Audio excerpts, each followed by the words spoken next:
Bonjour à tout le monde, bonjour à tous mes abonnés. Vraiment, je suis content de vous voir aujourd'hui. C'est une très grande joie qui m'anime quand je vois que notre chaîne fait son petit chemin et grâce à Dieu, nous sommes aujourd'hui à 37 personnes, 37 abonnés.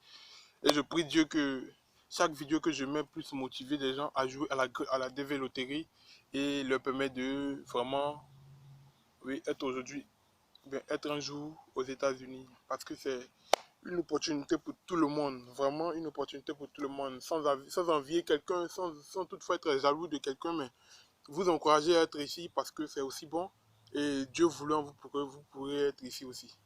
Ok. Aujourd'hui, nous allons partager un peu mon témoignage par rapport à la DV Loterie. Je vais vous rendre mon témoignage par rapport à la DV Loterie, une première partie de mon témoignage et je pense bien que la deuxième partie va peut-être être demain ou bien ouais, demain peut-être, hein, peut-être, si Dieu le voulant, parce que tout entre les mains de Dieu. Vous voyez, j'ai joué à la DV Loterie le,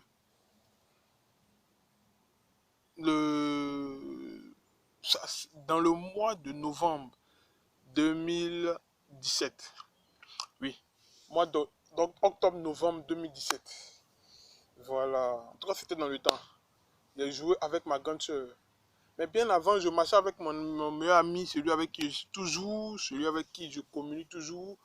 Eli, je vais laisser l'autre nom. Eli, vraiment, je sais que si tu regardes cette vidéo, je te passe un salut, que Dieu te bénisse et qu'il t'accorde la grâce.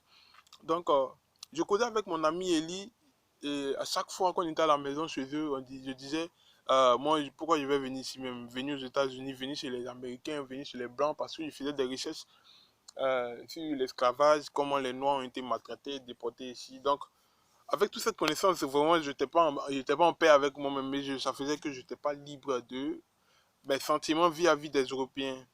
Mais au fur et à mesure, un jour étant, après le bac, j'étais à Bingerville, où moi et mon ami, nous étions ensemble. Et j'ai écouté une vidéo, j'ai regardé une vidéo d'un monsieur américain, un noir américain qui disait que sa conception du blanc, sa conception ou bien son amour pour un être humain ne doit pas changer parce qu'il a été déporté, parce qu'il a été maltraité, parce que ses parents ont été maltraités ou bien traités d'esclaves. Donc lui, il doit détester aussi les blancs. Non, lui, ça ne doit pas changer. Il reste toujours lui-même, il reste toujours l'amour qu'il a pour ces blancs. C'est-à-dire, il est toujours lui-même, sans toutefois les détester. Et en faisant mes recherches, je suis tombé sur un autre historien euh, qui m'a orienté sur d'autres faits et j'ai compris que vraiment, c'est pas à nous de vraiment les juger sur le sens négatif, mais ce qu'ils ont fait, ils ont fait, certes, mais nous, à nous de penser à l'avenir et puis créer ce qui est bon pour notre situation, notre société. Donc ça fait que j'ai changé un peu ma conception et puis un bon jour, j'étais en train d'échanger toujours avec mon ami et puis je lui ai dit, tu vois, par rapport à la green card que les gens font là, il fallait qu'on joue. Il m'a dit, oui, oui, on va jouer, on va jouer. Et on s'est déplacé, je voyais l'endroit, il dit, mais ça là, il fallait qu'on joue, mon ami, je veux qu'on joue. Il dit, oui, on va jouer, c'est que si on va jouer. Et dans cette histoire de on va jouer, un jour j'étais chez eux à la maison, puisque un jour j'ai eu à parler avec ma grande soeur pour ça. J'ai eu à échanger avec ma grande soeur à ce sujet. Elle m'a dit comme ça qu'il n'y a pas de problème, il n'y a pas de problème. Je suis d'accord, il n'y a pas de problème. Et puis, excusez-moi, je viens un instant. Ok, excusez-moi, j'ai changé d'endroit. Je suis venu dans la chambre, dans la maison, parce que bon, comme je suis avec les enfants, donc faut pas les... quand ils vont klaxonner, je serai au dehors, je ne vais rien entendre. Voilà, donc je disais que c'est au fur et à mesure avec mon ami, et quand je pensais, il dit bon, on doit jouer, mon ami, on doit jouer. Et un jour, vu que j'avais parlé avec ma grande soeur, un jour, je vais voir ma grande soeur qui va venir chez mon ami, puisque j'étais là-bas, à la maison, et puis elle va me dire bon, viens, on va aller jouer à la DVOTI. Puis on va s'inscrire. Il dit ok, il n'y a pas de problème. on va aller s'inscrire. Donc, il dit à mon ami, allons, il dit, bon, que lui, de partir. Il dit, bon, ok, il n'y a pas de problème. Et puis, j'ai pris mes clics et clac, je suis parti. Mais en ce temps, nous, on n'était pas informés. Vous voyez, nous, on n'était pas informés, on n'avait pas euh, cette opportunité de jouer pour nous-mêmes. C'est tellement on faisait des vidéos, mais on ne s'y intéressait pas. Tu vois, on n'avait pas cette connaissance. Et je me suis levé, je suis allé jouer au lavage, ancien lavage à Yopougon, là, il y a un endroit, ancien lavage. Maintenant, ils ont bien arrangé le coin. Donc, je sais que c'est devenu un endroit un bon restaurant où les gens vont s'asseoir pour prendre des mets, se nourrir, pour manger quoi, un petit restaurant bien chic là. Donc, on était parti en cet endroit et moi et ma grande soeur, on s'est inscrit. On s'est inscrit chez les gens. Chose que je déplore maintenant parce que je sais pourquoi j'ai dit ça. On s'est inscrit chez ce monsieur là et il nous a tiré des cartes. Il nous a demandé est-ce qu'on a le bac. J'ai dit oui, bac. Ma grande soeur a dit son bac. Elle était en licence. Elle avait le BTS, mais elle était en licence. Donc, elle a dit BTS, il dit non, bac. Elle a mis bac. Il a demandé 100 francs, 100 francs. Donc, il pleuvait ce jour-là. Et ma grande soeur est partie à la maison prendre de l'argent avec ma maman, notre maman, et puis elle est venue leur remettre 500, il nous a remis la monnaie. Sous la pluie, on est parti. On est parti. Donc, moi, je suis parti à Benjerville, puisque c'est là-bas que j'étais. Et puis, quelques temps après, il me fait signe pour dire, ah, les gens des Green 4 là, ils vont appeler. Ils ont dit que, ah, excusez-moi, j'ai été sélectionné, donc on va poursuivre. J'ai dit, ah bon? Bon, moi de nature, je suis beaucoup curieux, j'aime beaucoup fouiller. Alors, donc ma curiosité m'a amené à demander à un responsable qui connaît mieux que moi. Voilà, donc j'ai demandé, j'ai dit, bon, j'ai compris, je vais fouiller. Et dans le fouille, tu vois un responsable de notre église avec qui je parlais et qui m'a dit, bon, c'est très bien, c'est possible. Mais pour l'instant, actuellement, c'est sorti, le résultat est sorti. J'ai dit, ah, c'est ce qu'ils nous ont dit. Il dit, non, il faut patienter. Que si actuellement, dans ce temps, on te demande l'argent, il faut m'appeler. Ça doit être de la NAC. Je dis, ok, ok, j'ai compris. Je suis parti voir mon papa. Mon papa dit, hey, ça là, c'est une affaire de franc-maçon. Quand tu vas là-bas, les francs-maçons te marquent. Tu deviens franc-maçon. Tout ça là, c'est sont la base. Nos francs-maçons africains et puis les francs-maçons ici là sont très différents. Il y a une très grande différence. Une très grande différence. Si vous voulez, je vous ferai une vidéo. Je vais faire une vidéo par rapport à la franc-maçonnerie blanche et des blancs, des Européens, et la franc-maçonnerie à la franc-maçonnerie africaine. Je vous assure qu'il y a une très grande différence. Une très grande différence. C'est ici que j'ai constaté ça. Il y a une très très grande différence. Ouais. Parce que à la base même, la franc-maçonnerie était une école ésotérique qui était positif, mais au fur et à mesure, elle s'est détériorée. Bon, bref. Donc, vous voyez, donc c'est dans ça, c'est dans cette optique que moi et ma grande soeur, on a fini de jouer, j'ai fouillé des recherches. Et puis, quelques temps après, j'avais oublié l'idéologie que j'ai joué à la Green Card, j'avais oublié. Et comme j'avais pour habitude de toujours prier les 16 heures, le temps, c'était mon temps à moi favorable pour prier. Donc, un soir à 16 heures, je rentre à la maison, j'étais dans mon mouvement de jeûne et j'étais en train de prier. Je suis rentré dans la maison et j'ai commencé à prier. J'ai commencé à prier, j'ai commencé à prier. Et quand j'ai commencé, après avoir prié, j'ai dit comme ça à Dieu, j'ai pas fait 15 minutes ni 10 minutes. J'ai dit comme ça à Dieu, j'ai dit Seigneur, je me rappelle que j'ai joué à la Green Card, mais si tu veux que je sois sélectionné, on était dans le mois de mai, si tu veux que je sois sélectionné, faut pas que ce mois va passer, on doit m'appeler. Et puis, si tu veux que je voyage, même je quitte la Côte d'Ivoire, que je voyage, que je devienne grand demain, il faut qu'on m'appelle afin que ce mois finisse. Si on ne m'a pas appelé que le mois est fini, vraiment, il ne faut plus ça que ça, c'est fini. Et j'ai dit Amen. Et bon, je crois bien que c'est fini, hein. J'ai plus parlé, j'ai plus mes paf. Et je suis parti. Je suis parti de la maison. En mai, donc les cours. Mais moi, je suis venu à la maison. Voilà, c'était de ma deuxième année. Donc, on rentrait pour ma deuxième année. Moi, je suis venu vite à Yopougon puisque c'était pas du jeu. pas du genre à Benelux, c'était pas aussi facile pour moi. Je quittais un endroit très loin à pied pour aller là, donc vraiment c'était pas facile. Donc je suis vite rentré à Yopougon, voulant expérimenter la vie. Je quittais vite à la maison, je quittais vite la vie familiale pour aller chez des oncles pour voir comment la vie est. Donc, étant à Belleville, je suis revenu à Yopougon. Et dans le mois de mai, je crois bien, le 15 mai, le 15 à 14 mai, mon téléphone sonne. Je ne connais pas le numéro, donc je décroche. Je vois une voix d'une femme, une dame. Allô, oui, c'est vous, monsieur Takouri? Je dis oui, c'est moi. On dit, bon, vous avez été sélectionné pour la Green Card. Est-ce que tu connais la Green Card? Je dis oui, oui. Elle dit, vous avez été sélectionné, donc on vous attend dans tel endroit. Elle a cité l'endroit, elle a indiqué l'endroit. Tout m'éveillait dans la joie et battait. Je dis, ah bon, Green Card. J'avais même oublié que j'ai fait une prière, hein. Green Card. Ah, Dieu merci. Paf, je suis parti. J'ai vu mon ami de tous les jours. Ouais, je l'ai vu du jour. Voilà ce qu'on m'a dit. C'est comment il dit, il faut partir, il faut partir. Pour mes quelques claques qu'ils m'ont fait. Il me dit, et oui, effectivement, vous avez été sélectionné. Donc, voilà une fiche qui mentionne que vous avez été sélectionné. Il faut bien la lire. Tu comprends l'anglais? Il dit, oui, mais pas trop. Il dit, bon, il faut lire. J'ai lu les premières lignes qui montrent que vous avez été sélectionné, mais cela ne dit pas que vous avez le visa. Voilà.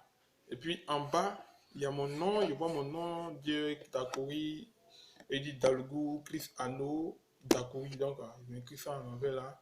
Et puis, bon, ils ont commencé, on a commencé à échanger. Et là, maintenant, on va me rendre un témoignage pour dire que lorsque les gens se sont inscrits, il y avait des tas de lots et ils ont vérifié. Donc, pour ceux qui étaient sélectionnés, t'as pas, pour ceux qui n'étaient pas sélectionnés, t'as pas. Donc, moi, ma liste, ma fiche, d'ailleurs, mon nom était dans la liste de ceux qui n'étaient pas sélectionnés. Et elle est venue, elle dit, bon, comme elle fait rien, elle va vérifier. Donc, elle a pris le premier nom. Elle a rentré mon nom. Papa. On voit, on dit, you have been sélectionné.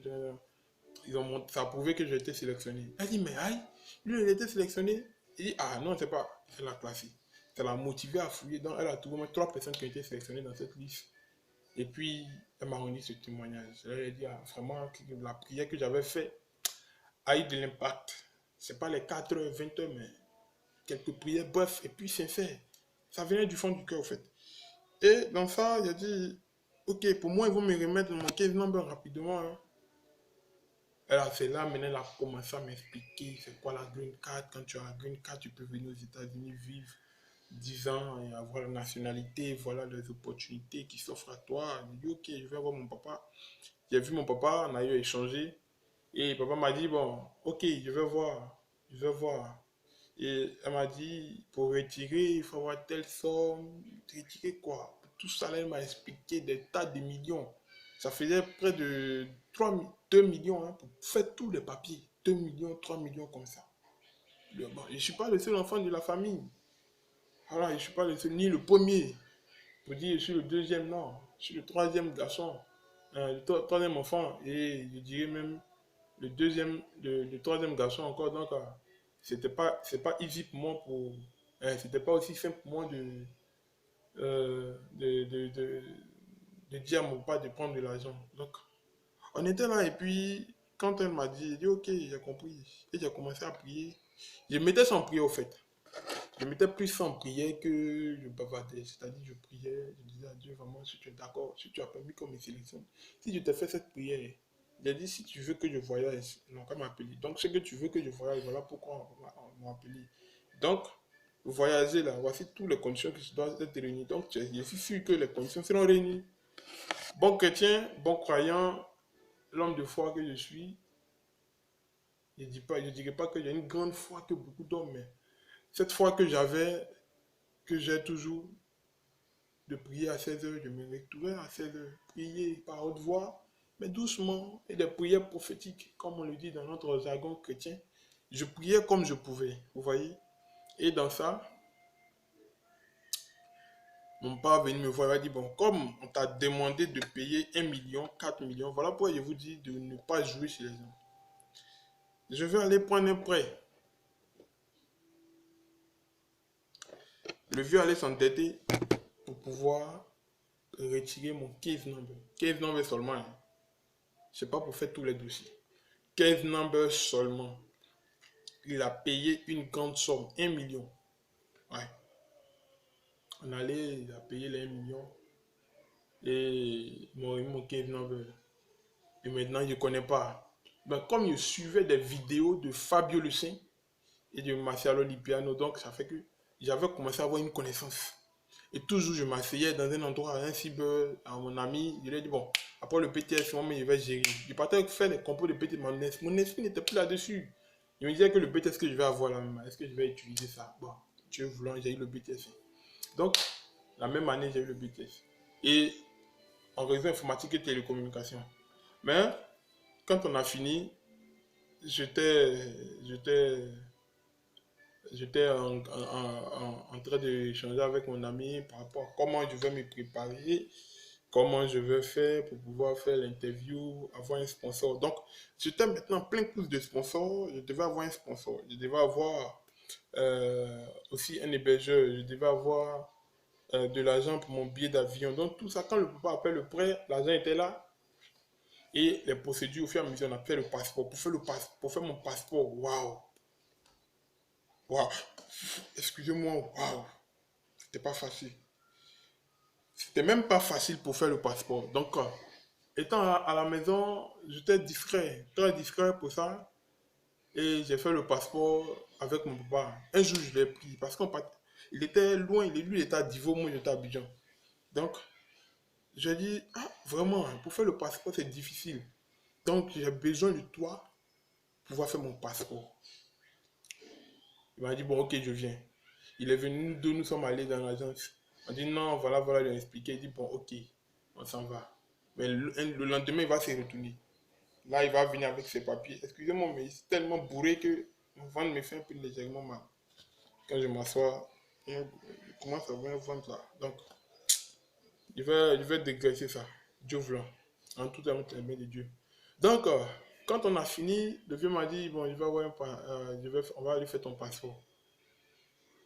Le lendemain. Le lendemain, normalement, était un vendredi. Non, le jour était un jeudi. Il m'a dit vendredi. Vendredi arrive, il est un peu réticent. Il a dit non, papa, aujourd'hui, on va aller au plateau. On va aller vers Toit Rouge, là où il y a les marionnettes là. Nous, on va aller au plateau. Il dit non, qu'il est déjà 10 heures, on va faire qu'au plateau, tout ça, attendre bus, tout ça. Il dit non, il dit on va aller au plateau aujourd'hui. Et je vous assure que la force, le mouvement de l'esprit qui me motivait, c'est-à-dire la force spirituelle, surnaturelle qui me guidait à dire qu'on doit aller au plateau, vraiment, j'ai rencontré ça au plateau. Parce que quand on arrivait au plateau, je vous assure, quand on arrivait au plateau, on avait déjà, pour remplir ma DS, il y avait besoin de mon passeport. Donc, j'ai fait tout mon possible pour pas venir avec moi. Et on est allé au plateau. Arrivé au plateau, on est rentré où on fait des passeports là. Retenez bien, mon papa a perdu sa carte d'identité, mais il avait tous ses papiers, puisqu'il est du corps. Donc, il a tous ses papiers du corps, tous ses différents cartes. Moi, j'avais mon attestation. Le visage, avec les attestations numériques qu'on fait en Côte d'Ivoire là maintenant, c'est même plus, c'est dû à quoi. Le visage était un peu bouffu, c'est-à-dire il y a un côté qui était quasiment tracé. Donc, on ne voyait plus. Mais j'ai pris une photo. Et puis, j'ai scanné et c'est sorti noir. Cette photo noire là, j'ai collé dans la partie. C'était tellement juste. Mon frère, l'informatique nous a appris à être un peu. C'est pas être malhonnête, mais quand ces trucs-là, faut pas juger. Parce qu'en Afrique là-bas, tous ceux qui sont là-bas, ils sont pas sérieux. Voilà, ils sont pas trop sérieux dans le domaine des papiers administratifs. Vous avez dit c'est numérique. Donc, vous n'avez pas besoin de forcément voir la photo. Il suffit de voir l'empreinte qu'elle a. Vous savez que c'est une photo. C'est-à-dire que tellement qu'ils veulent nous soutirer de l'argent. Donc, ils ne voulaient pas payer. Voilà. En quelque sorte, ils ne voulaient pas payer. Donc, j'ai fait cette photo-là. On a collé sur l'attestation. Et on a mis colle derrière, plastifié. Puis on allait plastifier en même temps. Donc, quand tu regardes, tu touches en même temps. L'impression que c'est Didi même. C'est original. Quand je dis Didi, je veux dire original. Donc, Il a pris, on est allé au plateau. Donc, c'est-à-dire que mon attestation n'est pas réelle, authentique. Le papier de mon papa n'est pas authentique. Mais on avait fait un duplicata de ces papiers. Waouh, il y avait tellement d'expérience, tellement de parcours. Pour faire même le duplicata, il a fait 2 mois, 1 mois.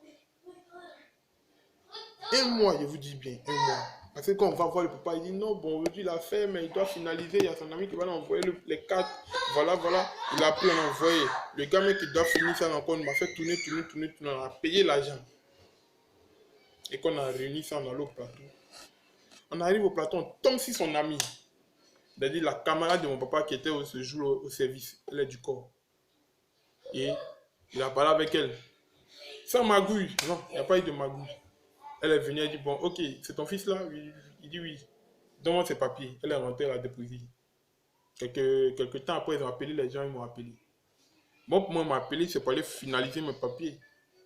Ils vont mes papiers rendre dans un autre endroit là-bas. C'est quand tes papiers ne sont pas aux normes pour vérifier. J'arrive, le monsieur me salue. Claire, bonjour, ça va? Il dit oui, ça va. Il dit, tu viens d'où? Il dit, je viens de Lakota. Il dit, tu viens de quel village? J'ai cité le village. Il m'a salué. Il dit, c'est bien. Va t'asseoir, ils vont t'appeler. C'est fini. Le contrôleur, normalement, qui devait contrôler là, c'est fini, il ne m'a pas contrôlé. Je suis parti m'asseoir. 2 minutes, on m'a appelé. Je suis rentré. Rapidement, on a fait le passeport. Le lendemain, je suis parti pour mon passeport. J'ai rempli ma DS. DS est rempli. On attend maintenant les case numbers vont évoluer. Dans l'évolution des case numbers, la suivi de tous les papiers. On cherche en même temps un sponsor parce que le sponsor qu'on avait mis, c'était un sponsor fictif. C'est-à-dire, le monsieur, il a mis un sponsor. Quand tu ne connais pas, c'est pas facile. C'est pourquoi je vous dis, suivez les vidéos des chaînes que je vous ai dit là, suivez les vidéos et écoutez ce que je vous dis parce que c'est enrichissant, ça va vous sauver et ça va vous emmener à ne pas être des victimes. À ne pas être des victimes. Vous voyez, la vidéo est tellement longue que je vais couper et je vais vous donner la suite. Je vous assure, la suite là, c'est touchant, c'est important. Vous allez voir la suite. Le moment où j'ai fini de faire mon passeport, on a rempli la DS. Quand on a fini de remplir la DS, on attend maintenant à ce que mon case number soit current pour que je puisse assister tout le temps. Il y a eu un sponsor. Le temps où il y a eu sponsor, il va m'envoyer les papiers. Il va à l'ambassade. Dans quelle posture je suis à l'ambassade? Je vais vous expliquer ça. Parce que ça n'a pas été facile. Et j'avais besoin d'être plus discret. Très discret. Quand j'ai eu le visa, dans quelle posture on doit avoir billet d'avion pour arriver ici? Qui m'a donné l'argent de poche? Qui m'a donné l'argent de billet d'avion? Pourquoi j'ai fait une vidéo au préalable pour vous dire la famille d'accueil est très importante. Pourquoi? Vous allez voir ça. De l'avion, comment j'étais jusqu'à ça arrivé aux États-Unis. Je vais vous expliquer ça. Abonnez-vous. Likez, partagez pour me donner le courage de toujours vous expliquer. Hein? Vous voyez, on est 39 personnes abonnées. Je vais vous montrer. 39 personnes. 37 personnes du monde. 37 personnes abonnées. Et regardez bien là. 37 personnes. 37 personnes. Si vous voyez bien, 37 personnes. Donc, abonnez-vous. Abonnez-vous. C'est important. On est ensemble, c'est la famille. Partagez, likez. Il y a des témoignages qui sont en cours. C'est moi-même, je donnais mon témoignage d'abord. J'espère que ça va vous interpeller, ça va vous aider. Merci. C'est la famille. 0 victime, DV 2022 et 2021. 0 victime. C'est mon objectif. 0 victime. Et il y a d'autres informations que j'ai. Il y a d'autres vidéos que je vais faire. C'est tellement tout à l'heure ou bien dans quelques instants. Peut-être demain, le lendemain, je vais faire d'autres vidéos qui vont aider les Ivoiriens qui veulent aller en Grande-Bretagne. Voilà. Uniquement les Ivoiriens. Excusez-moi, c'est pas parce que j'ai fait une discrimination, mais certainement, ils ne sont pas informés. Ça, c'est une information qui est très capitale pour les Ivoiriens. Voilà, c'est très capital. Donc, abonnez-vous, likez et puis partagez pour aider d'autres Ivoiriens en ensemble.